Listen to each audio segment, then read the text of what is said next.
Welcome to episode 2 of Pedal and Pillow, City Life.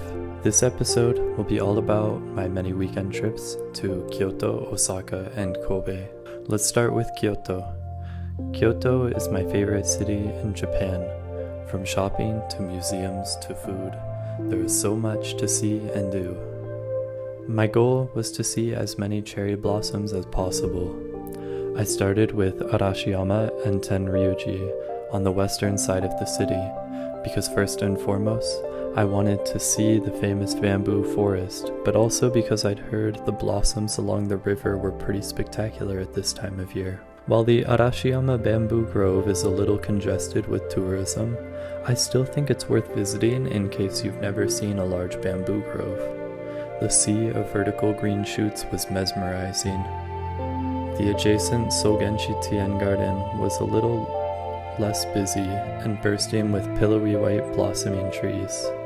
There was this one huge willowy tree overlooking the whole garden, with these beautiful branches swinging in the breeze and shedding petals like snow. After the nature detour, I headed back to the city center for some Indian food lunch.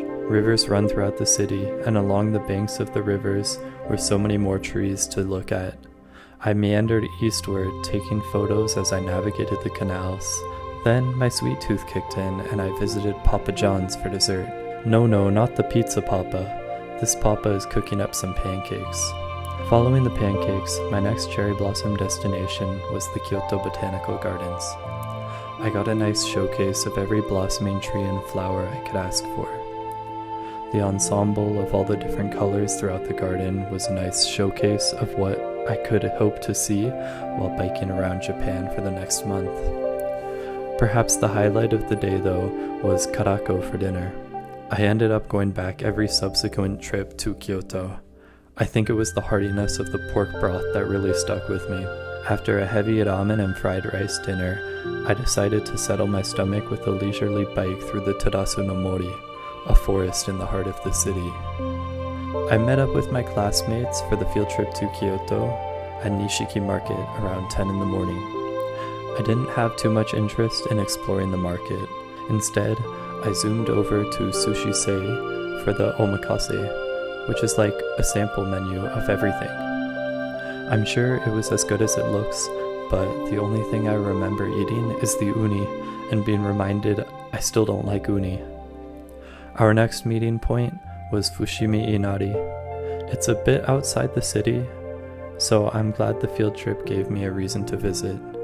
In the couple hours we were there, I got a bunch of photos of the red gates. They were everywhere, peeking out from behind rocks and stacked up on top of each other. It was a lot of fun. The coolest part of the field trip, though, was the wagashi making workshop at Kanshundo. We got to watch the candy makers sculpt some beautiful confections just out of sweet bean paste. Then, we got to try making our own. Mine was such a mess, but I didn't really mind. It was a good time to laugh and bond with my classmates early in the semester. Going back through my notes to remember what I did, I found this helpful image showing my plan for this particular trip to Kyoto. First, I stopped by the Gold Temple. After a light rain, the paint shimmered magnificently in the morning light. My next stop was the Rock Garden. Ryoanji was low-key so underwhelming. A bunch of people were sitting around and looking at a rock surrounded by pebbles. I really tried to get in the mindset, but it was just a rock. I didn't get it. I had to keep going. By the time I got to Imamiya Shrine, it was raining again, but I didn't really mind. If anything, the rain gave a nice sheen to the dull wooden buildings. Naturally, the sweet and roasty scent wafting from a nearby chimney pulled me away from the temple. I ducked inside to investigate and ended up ordering some hojicha and a burimochi, a roasted chewy dessert with a sweet and savory taste. The next stop, the Nishinomiya Textile Center, can definitely be skipped. My favorite part was the silkworm mascot. I think the Aizenkobo Indigo Museum was closed and the Chado Research Center was by appointment only, so I skipped those. But I still want to share that they exist in case anyone watching wants to add them to their own itinerary. Following these stops on my way west towards Kinkakuji, I stopped in a Thai restaurant because I saw a sign advertising an all-you-can-eat buffet. It was such a great meal. Even though I didn't take any photos of the meal, I feel like it is worth recommending enough that I'll risk copyright issues by showing photos from other people in the hopes that it will get added to your own itinerary. I liked how the dishes in the buffet lineup were small and didn't seem to be from a matching set of ceramics. It kind of made the restaurant feel like being in someone's home. My penultimate stop was the world's smallest woodblock print museum. It's a small shack crammed with boxes of prints, and whenever the owner gets a visitor, he begins pulling all of his prints out of their storage, turning the ground into the world's most expensive paper minefield. I swear, I truly did not plan on buying one, but I was smitten with this cute snail and dog print for $150. As I am working on this video, I'm looking over at the print, and it makes me happy knowing I decided to get it. Kyoto has just about every craft you didn't know you wanted until you knew it existed, and there are so many stores that you should check out. First, this is Naito Brush Shop. They have all kinds of brushes. Dish brushes, brooms, hairbrushes, paintbrushes. I got a hard bristle dish brush for a couple bucks. At this stationery store, I got a few sheets of some really pretty handmade paper, which had more detail and texture than some clothing has. I think it's worth getting a few sheets if you are in Kyoto, just something that you can use to write cards to people, for example. This store here specializes in metal tea canisters. I drink so much tea, and I knew I wanted to buy a caddy to keep the tea leaves fresh, but the price point of their canisters is unrealistic for most people. Still, I think it's cool to visit and appreciate how pretty they look. Like a museum, I did visit this other metalworking showroom and picked up a teapot for my mom. The funny thing is, the merchant was really trying to discourage me from getting it because it's actually a pot for hot sake, not a teapot. But my mom really liked it, so I guess it's a teapot now. This lacquer shop here was really fun because I got to run my hands over all the smooth surfaces like it was a finger amusement park. Like, look at these bowls and imagine how fun it would be. Whee! I got 2 bowls with elephants on them, so I can continue to do my Tony Hawk finger tricks on the smooth lacquer at home. I didn't think I cared less for bags up until I visited this bag shop, and then I ended up leaving with 2 as gifts. I think it would be hard not to find a bag worth buying here. The vintage denim material is really interesting because it starts out stiff, but over decades it becomes soft and pliable. The creme de la creme of shops, though, is this incense shop. They sell this one incense that has become a really comforting smell for me because I often light one before bed after staying up late to work on assignments. They also have candles, bath salts, soaps, and more. That's all for shopping, but actually the sneaky main reason for this particular visit was in order to see a limited time Naruto Kabuki. I never watched Naruto, but I had played the Naruto Clash of Ninja on the Wii when I was younger, so I think I had a pretty good idea about what was going on. For example, I liked when Naruto threw fireballs at the edgelord dressed in black, and then they become friends. It was actually such a cool experience. The production value was above everything I expected, and the theater is a historical landmark in its own right. I really recommend going to Minamazidera and watching a kabuki play. There's nothing quite like it. Kobe held a special place throughout my time at university, as it was the first city I visited and the closest from Nishinomiya Station near my homestay. I would frequently take the train or bike over to study or simply walk around. I think because I treated my time in Kobe so nonchalantly, I didn't have the wherewithal to take too many photos. I still want to share why I think Kobe is worth a visit through my favorite memories. Hopefully this segment will inspire you to visit Kobe on your next trip to Japan. Let's begin. Perched above the city are the old colonial style houses. It's a really cool neighborhood because each home has its own architectural style. You can go inside some of them for a few dollars and see the design quirks and fun paint choices up close. From the base of this small village, there is a lift to the Nunobiki Urban Flower Garden. If you go around cherry blossom season, like when I did, you'll be in for a treat. If you continue walking along the trails, you'll even find your way to this waterfall. It might not be the biggest waterfall, but I like the way it's tucked against the rocks, making it seem like a hidden grotto. The undisputed crown jewel of Kobe is Isuzu Bakery. If you don't stop here while you are visiting, I would be very disappointed for you. I do this thing whenever I visit a bakery where I use the tongs to pick up all the pastries that I might want to buy based on if they look cool. That's called the look test. If it passes the look test though, it must, I repeat, must pass the weight test. The weight test is super important because I don't want to just pay for flour and sugar. That isn't enough to set one pastry apart from another for me. It has to have some heft to it. Literally every pastry I got from them passed the look test and the weight test, with flying colors. I love Isuzu Bakery so much. I'd even bring back pastries for my host parents to get them hooked on Isuzu Bakery too. The world must know.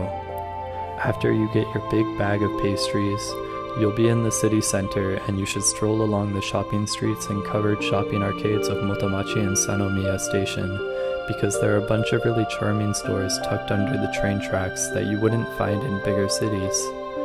Throughout my many trips to Kobe, I picked up a few souvenirs from some of these stores. Here's a pair of shorts with tigers that have clouds for paws. And here's a whale-shaped incense holder that I bought. As it grows dark, you can head over to Nanjin-machicho for some dinner and a stroll. The streets bustle with color and life that seems to only grow in vibrancy with all the lanterns and neon signs as the night kicks into gear. The final stop of the night will be Harbor Island, where you can catch some beautiful views of the seaside cityscape. I hope you enjoyed my mini Kobe tour. Let's move on to Osaka. While I found that Osaka lacks the quaint charm of Kobe and the cultural vibrancy of Kyoto, I still derive some enjoyment from the congested thoroughfares and the youthful energy of the bustling and sprawled out city. I took a train to the aquarium and spent at least 2 hours there. There were at least 3 of every fish you can name, and then 3 of every fish you just forgot to name while thinking of the fishies you couldn't name. That's a lot of fish, man. Obviously, the whale shark was a major highlight. The tank containing it alone was a mind-boggling feat of engineering, even if there wasn't a freaking whale shark in it. The ball-shaped seal was a close second favorite.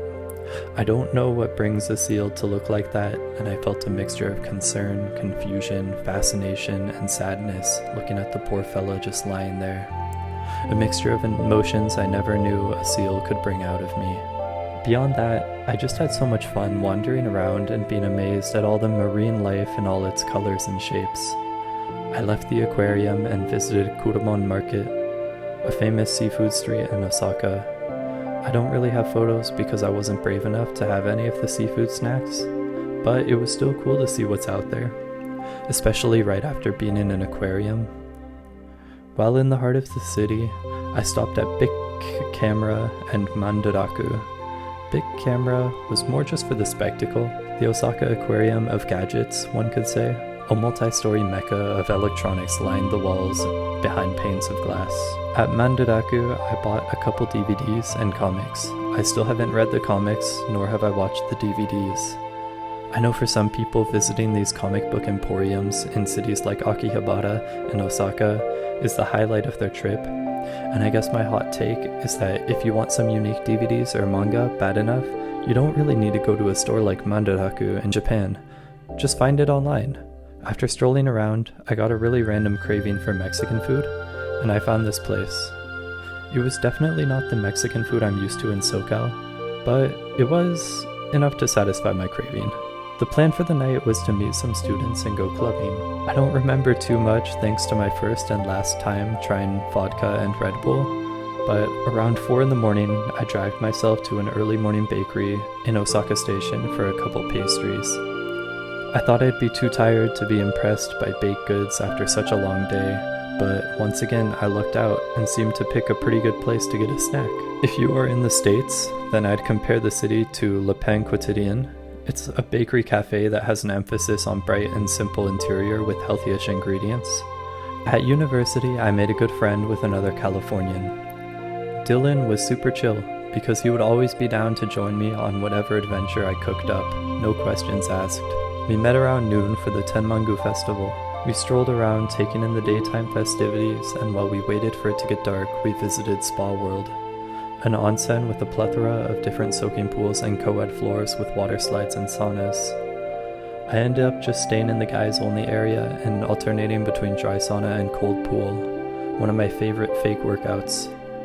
We headed back into the fray of the festival spectators lining the waterfront. We made our way to a busy bridge in order to see the fireworks as close as possible.